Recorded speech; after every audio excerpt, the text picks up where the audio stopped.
Amen. Bonsoir. Bonne soir comme vous l'avez.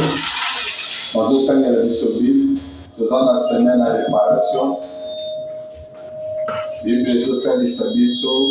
Batumi bale bakoko tambola te soki bayokani te.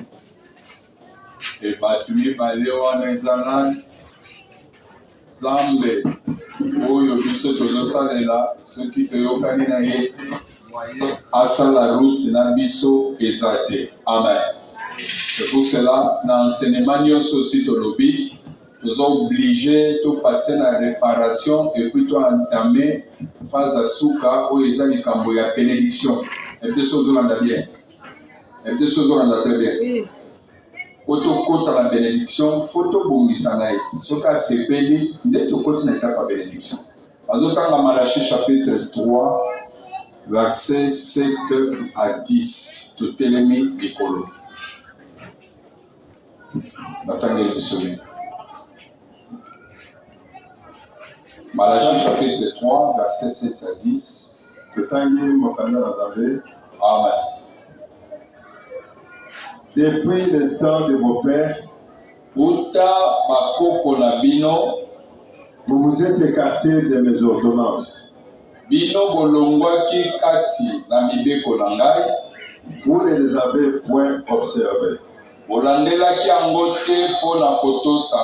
Amen. Fanda,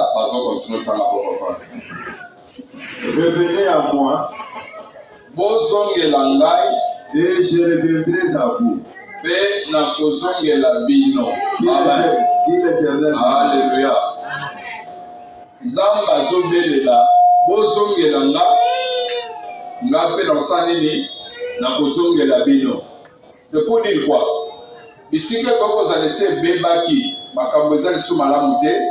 Poni toboyaki kotosa oyo eza badroit ya nzambe tosalelaki yango malamu te.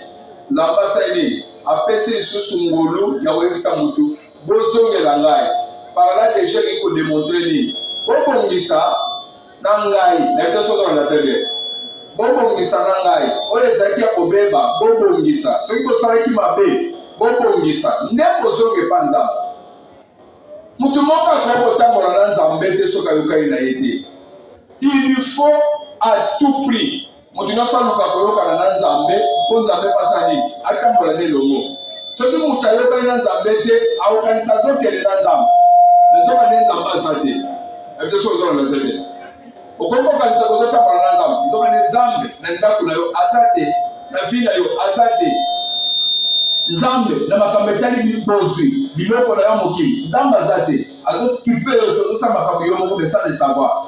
Nazoloba, oh, viens et vois. Bozongela ngai, oyo obongisa na ngai. Bozongela ngai, penga pe nosani. Na mozongela bino. Ezanga bino na fomo ni makozongela nga, po bosali ngande mabe. Po nyonso bezona mona mokili eza ya nzambe. Ngande muna pesi bino. Yo botamaki ozana elamba te. Ngande muna che programme, ndeko ozana mokili. Ndeko ko vivre. Opandi kokola nde moni makambo ezochange mpe na vi na yo ngai nasali yango seke ngai na bino moto aza na probleme na moninga eza bino ngai te. Alors bozongela ngai mpe ngai na kozongela bino. Revenez à moi et vous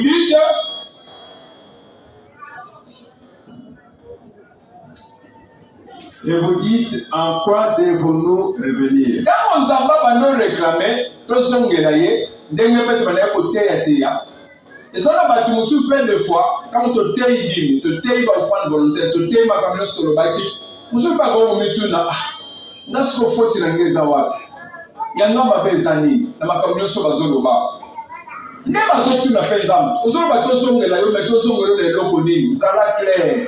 Ça l'a clair. Au sein de la locodine, tous sont de la yo. Un homme trompe-t-il Dieu? Est-ce que mon tableau sans Zambé? Nzambe kande azabwe mutaboko kosa ye mutasala yo yazomona yo mona kete est-ce que mutaboko kosa Nzambe? Car vous me trompez. Po bino ozoyaka bozo kosa ngai Et vous dites, mais besoin le baboy. en quoi t'avons-nous trompé? Mande bakosinga bondi mate bolo tokosinza menelo boni. Dans les dîmes et les offrandes. Bokosinga na kati na bamoko na zomi pe na bamakabo na bino. Tobandaki na likambo etali ba offrande. Na kati na ba offrande, toza na kati na ba offrande ya collect. Soko memiango na lingala tintani. Collect les offrandes ni. Tolobi tosomba mixer. Balobi église mo bato tosomba mixer tosangisa mbongo. C'est ça collect, offrande collect. Na moment oyo bato nyonso bazosangisa mbongo awa yo tieni. Na likambo mixer, c'est ça collecte. Balobi to ça la collecte pour to ça la action tel, to pese loko tel. Tango bazosangisa mbongo po to soma mixer, na tuni yo tieni. Eza parmi les offrandes, yo pesini. Mais toza na posa $350 ko. Mais jusqu'à là toza na combien? Monta songolo. Mais soki mutu nyonso atie $5, $10, $15, $20 na makoki na yo. Vous ne pensez pas que vous réussissez? Tu réussis le lot qu'on appelle le sopiam. Tu as un kenda. N'a pas fin de l'année, pas fin de la fin de l'année. Je suis à Kokangama. Mixer le somba midi. Vous trouvez ça normal? Vous me trompez dans vos offrandes. Malobi collecte à Moutinioso. Tu participes pour ton somba instrument. Au boyo pes. Au boyo pes. Ok. Au yibinan. Au kosinan. Au kosinzam. Des fois, l'église, quand on va faire la collecte, tout ça, il s'appelle tout ça la boue. Bah, tout le monde a mis le mot, la condamné, il y a ça la carte d'église. Il y a un PCAD. Il y a un Zambé, il y a un Zambé, bah, tout le monde a ça. Après, il y a salé du bureau. C'est faux. Dans les camoutades, qu'on s'anguissa pour la œuvre de Dieu. On a besoin de l'eau pour la carte d'église. Et ça, pour la moutunion, soit fan de Azoyo, comme à l'église. Quand on va sur la bateau, somba mixer, même $1 na yo, faut lutter quota. Tout fait non. Même $1 na yo, faut s'aller. Pour le bingai na koka, na sana nga mobola, na koka na $1 na nga yango yo, wo, au pesi $1. Nzamba monique na mobola na yo, sali faut le pesa $1. Na moment Simone bana ko beta na kati na église. Nzamba zotalo pe na kati ya Simone. Eza biloko elongolelaka bato baliwa bamakambo ebele na vie bitumba moko kotelema mpo ya kosala mabe mais nzambe atali instrument ya église ya participa nzambe asauve mwana bazolinga babe bisolo mwana na classe nzambe atali ke oyo so babebisi ye bakobundisa nde ye mwana oyo soki abebi akobundisa mama na ye akoza mosala mama wana asala na église on permet que le côté. Bapé si lipa ya mabe to nguba mabe nzamba sali keza ka lipa pamba. Nyonso bachaki ya piège na kati ya bebisa mwana wana nzamba longoli yango. Na azo sala ngo pona nini? Azo tala ke nyonso ka charge ya musala na ye. Ozo charge ya ba instrument ba biloko ebele na kati ya église. Bongo nzamba tika yo sikoyo kindoka kota na ndako po ya ko détruire yo. Nzamba yebi kindoka so ya yelo comme so pe mobola. Ozo skombo mo soutenir musala ndele. Na mon enfant, tous un enfant volontaire. Tu ne pas que volontaire, exactement, ils ont décidé pour ça, pour y avoir. Mais quand vous avez un panier, vous avez jugé volontaire na yoan. Vous avez jugé par rapport à quoi? Par rapport à n'enga pesio pour y avoir. Pour y outil pas de outil pas là. Mais volontaire, ils ont ça le tali que les gens ont dans la poche. Na opé sans ça bendengeni. N'enga pas lobby. Vous avez ça dans mon enfant. Ozala oya malamu bobombi bopesanga ya mabe nde mokosa nzambe mutazane na mbongo pene na poche ba azobima pa keleki nkoli akelobiane ba maboki na ye na bato azokeloniesa na koti église asilisi église azosala offrande ya 3000 francs mais ye azokeloniesa bato $100 na kinkoli okosi nzambe oyibi osali mabe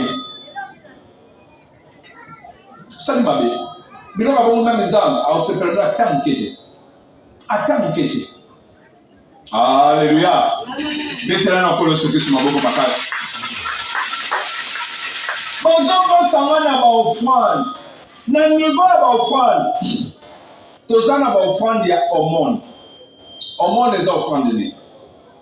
Na ba offrande nyonso tosaka na église. Kaka offrande oyo nde balobi loboko ya soko pesa loboko ya mobali ya mwasi eyeba te. Nde offrande ya omone.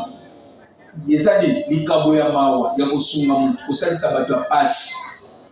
Nakomona ndeko nanga alataka bien te na église. Na zwe lamba moko na sombeli na ye na pesi ye. Elamba na moko kitoko na ye na kabeli ye. Na longoli na oyo na pesi ye. Eza te sikoyo yo fo tanga alati yango. Gisèle. Elamba na esimbi Claudine. Lelo Claudine alati kitoko. So nasaka na ngata D3 nde na batiseli ye. Yoka nazaki na kaka na modèle wana kaka moko na mwe na pesi ye. Ozaki na posa ndo pesa message ke uto pesi ye. Ozaki na posa ndo pesa message ke ngamu na pesi ye. Soki bomoni ya komodondo ngamu na pesi ye. Nzamba lobo okozwa likambo okozwa bénédiction na mote. Wana nini? Loboko ya mwasi esa nini? Eye obeti tango. Kaka ofando wana nde balobaka te. Na kanisi yo na kabelo mbongo. Po esalisa yo. So na zona bane ngamu na pesa ki ya. Na la pesi yo mbongo banosala ba commerce. Okomosala ba fier. Obebisi lipango lino wana.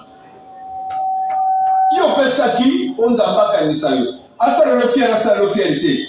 Asala reconnaissance ou pas. Eteli ye réponse na ye panzam. Yo kombo ya to banu loba. Na $60 na pesi yo. Yo le lozo sala ngaba bizeti.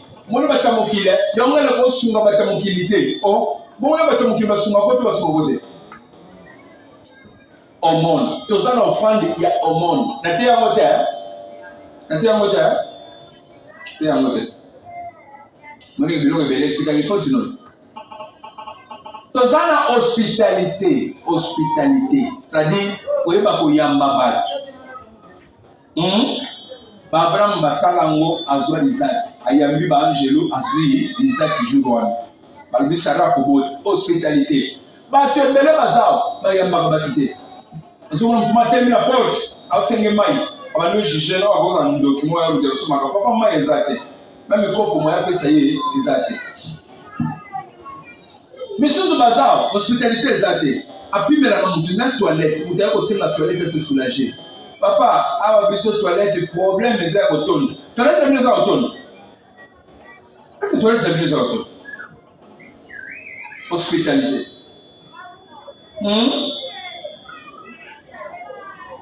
Offrande la libéralité. Libéralité, ça dit quoi? Bokabika, kopesa pesa. Tozana posa pesa biso pour un instrument. Tozana posa $50 à bimisi 20 à pesa. Tozana posa ba ciment awa po to so basaki mo ka ciment ese na biso ka $10 na la ko pesa biso abimisi $10 a pesa. Maman mo ka sa na problème en fait to salisa ye na suka o memo to tanga kombo na te ese na ko pesa biso $5 muto pesa te ya bimisi $5 a pesa. C'est ça la libéralité. C'est dire s'il faut donner a pesa moya tanga ezate. Tozana offrande ya don na lobela ki don. Don na lobeleki. Pour que tu aies un kaya mami, il t'a combattu. Don na lobeleki. Nzamba soso ba bozoko sanga na ba offrande. Comment il va offrande na tangi? Na ba ça. Offrande action de grâce na lobeleki. Offrande la fin de l'année. On a lobeleki. On est dans terre moi juste au clôture. Moi je suis biloko bongisa wana. Quand on était, je me retrouve biloko na bongisa c'est normal na pesa nza petote. Oya momutu ezo bongisa la yo liboso pour la 2022. So ça ya mo mabe, c'est pour détruire 2022. Yo ndo détruire 2022 là. Bon so sanga na ba offrande. Ba offrande o pesa ni bo pesa. Ndenge bo na pesa la, bo ko sanga. Pena ba 10 na bino bo ko sanga. Papa Raphaël, tozonga wana. Tozonga na chapitre 9. Dans verset place au combat. Ozoko sanga ba offrande na ba 10. Balobi 10 ta. To touchaki 10 mao. To lobela ki 10 ba pesa ka 10 de tout. Luc chapitre 18 verset 12. 10 ba za pesa 10 de tout. Ya nyonso yo zozwa comme litomba yo folo mona moko na zomo sa nini opesa nzamba. tomeka kolobela ngo. Mais na kati ya Nouveau Testament balobela di bazoloba nini? Luc 18:12 balobi nini?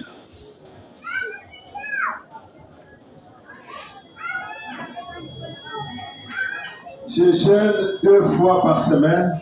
Moto moko atelemi amoni moninga azosambela ye mpe asilisi kosambela azwi abandi na tour na ye nde abandi koloba boye o kolo nga nakilaka 2 fois par semaine na Nouveau Testament quand kozoloba bagene awo yo nde ozokima eza problème te kima na yo nakilaka bilei 2 fois par semaine eza horaire na nga. Je donne la dîme de tous mes revenus. Napesaka dîme ya biloko nyonso nazwa. La dîme de quoi? De tous mes revenus. Nyonso nga nazwa nyonso comme revenu. Nalongolaka moko na zoni na pesi. Kolala te.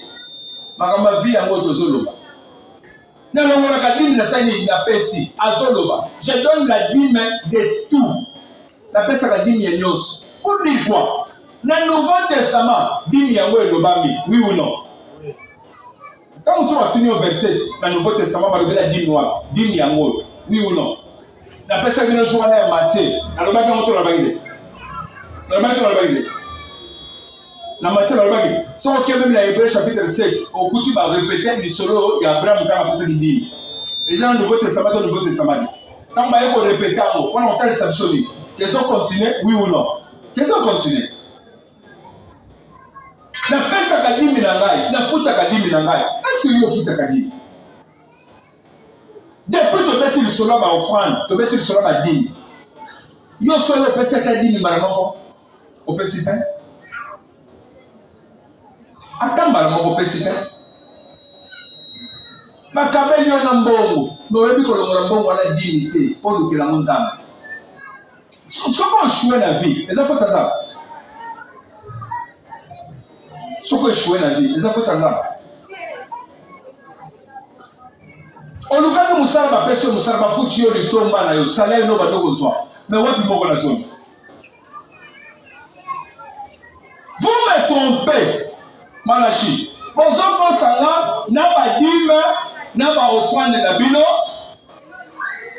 Bozongela ngai na pe na kozongela bino nzamba zose tozongela ye tozongela nani na likambo etali kobongisa na badini ke soki bandaki kopesa te ozongela banda kopesa eza na bato atali oyo tolobi boye ya opesaka te me nzambe azolela lobi bozongela ngai na nini na lolenge ya kopesa na lolenge ya koluka siko kopesa.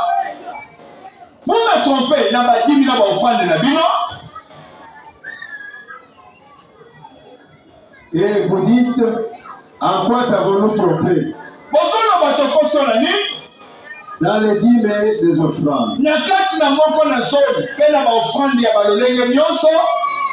Vous êtes frappés par la malédiction.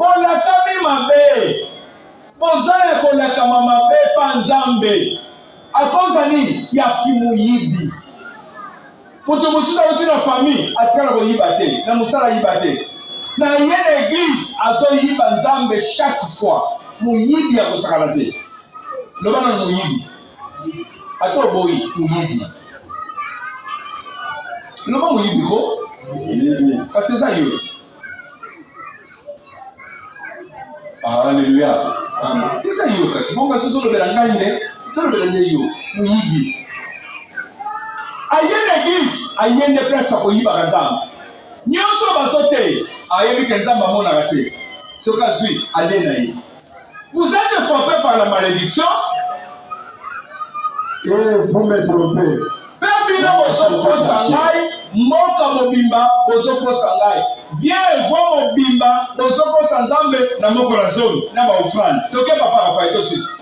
Apportez à la maison du trésor. Apportez à la maison du trésor toutes les dîmes, toutes les offrandes. Apporter, qui dit apporter, de changer, réparer. Apporter, quand on dit apporter, c'est que, aux hommes maintenant, on se comprend y a oui ou non. C'est que, nous sommes qui nango, maintenant, s'il faut, réparer, ne faut pas s'aligner, même, nyonso pa nzambe. C'est-à-dire réparation et le but que esilemika dans le vide boy. Non, que nzambe limbisa ngai te. Lokola si to konsonaki to lie to bungisi to bebisi nzambe azoloba na tiki te ke leki pamba Oscar apporter lokola kendeki nango bamema sikoyo c'est que il faut toujours mutu nyonso bisika bebisaki asa nini aréparer abongisa osoko bongisi te nzambe bakosepela na yo te nde omoni dimanche quand on a introduit toke kotalisa maintenant s'il faut réparer. Comment tu faut à réparer? Tu peux savoir des possibilités. Première possibilité, nous allons regarder ça. Nous devons réparer. Nous avons allié bilo kwanzam. Allié bilo kwanzam. Alors que l'on fout avec un cinquième. Il a fallu appeler ça 10 000, il y a $100. Mais quand on a dit que nous avons salaire en foot. Quand on salaire on a $100 divisé par 5. Et puis ici, $20. C'est ça ce qu'on appelle un cinquième. Donc on paie ça $120. Première réparation en Guadeloupe. Deuxième réparation. Le cas où vous allez éviter Nenga Liemba le délai à Bosani, quand il est insulté, comment il peut réparer? Azo réparant, va pas pouvoir réparer en Nganzam. Ako réparant, selon l'estimation de Nganzam. Nganzam a ça estimé comment? Par rapport à la vie na yo ndenge ozomene nganga nzambe akotala lobi toi pour ta réparation ozopesa autant lokola osokosi nzambe trop mais on reconnaître quand même koza mutu na nzambe il faut réparer na nzambe po bana marche sika na nzambe ozoya kosola siko na pasteur nde pasteur azotala vie yo ezalaka nango akalkula lobi mami akopesa $30 pa nzambe. Ça va au fond de la réparation il va faut tirer sur ça $30 yaka nango comme ça na sengi mawana nzambe pana yo nzamba limbisa yo obana marche sika obana siko ko respecter ko pesa malamu na mutabandi via sika sans quoi mutu akomona nzela liboso malamu te o bible zo mutu azobomba masumu na ye moya fuluka liboso ezate mais mutu azoyambola pe azotika bongisi nde akozala prospère donc moni nzambe alobi apporter venez réparer yako bongisa bisiko bebisaki lokola ese ebebaki nzambe abwaki yo libela te apesi yo lisusu chance apesi yo lisusu grâce ke zongela ye orepare mpona nini mpo banda vi ya sika vi ya sika eyaka na grâce nango nde omonaka nzambe ntango moto akutani na nzambe sika oscar nzambe asalaka nini nzambe abandi kovisite ye bambongo pas makambo ezosimba pas makambo ezoresir nzambe abandaka toujours na vi wana po atala na nsima okoagir koma lokola oso obebisaki ya liboso ya mibale moyo obebisa ekezala te apporte oya nango nzambe atiki te ke bomela ye ke etikali libela non alobi apporte bisika oso obebisaki yaka sikoyo ya kobongisa epa nzambe telema likolo toyebisa nzambe wana nzambe oyo asengaka na bato makambo nzambe wana mpe nde alimbisaka bato ozokende oyebisa nzambe ozofongola motema noke nzambe elimbisa ngai yokelanga mawa naza na posa mpe nabongisa naza na posa mpe ke ngai nasala quelque chose nabongisa bisiko nyonso nabebisaki natikala na baerere te ntango nayambaka salaire mobali na ngai mais naza incapable ya kolongolaka dime naza incapable ya kolongolaka dime nzambe na salaire mobali oyo mais naza makasi ya kofuta lipapa oyo nadefaki onalongoli nano $15 lipapa ono ondimaki nazo $15 ya lipapa nalongwa nano $15 mais mpona olongola dimi oyeke pambola bino wana oyebi kosala ngo te ozebisa nzambe eyokelanga mawa ce soir eza likambo ya réparation eza makambo ogangaganga mingi te eza priere makasi te eza question moto azwa conscience abongisa pa changer tape na nzambe tosambeli na kombo na Yesu Kristo telema likolo sala priere telema likolo sala priere yebisa nzambe maloba nzambe ayokaka losambo nzambe ayoka losambo na yo nzambe ayoka losambo na yo yebisa nzambe maloba nzambe atika yo te nzambe ayoka losambo na yo nzambe ayokelo mawa